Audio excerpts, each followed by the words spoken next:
มันยังเอาพี่น้องเลย สบายดีและสวัสดีพ่อแม่พี่น้อง ทางแพงกว่าทันแล้ว นี่ให้พาให้พ่อแม่พี่น้องมาเบิ่งว่าเส้นทางเด็กจึงค่อยเสียกองแต่ละอย่างมาดูผลถือ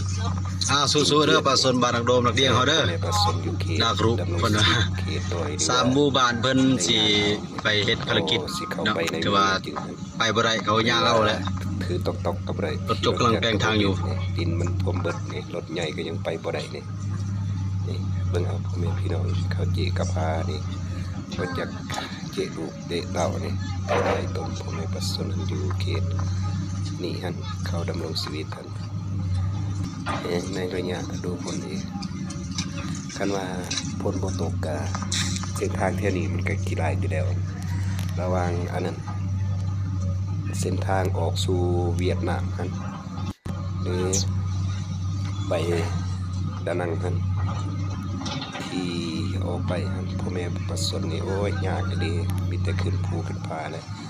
มีทางเว้นหน่อยนึงก็เลยว่าไปเบิ่งเข้าไป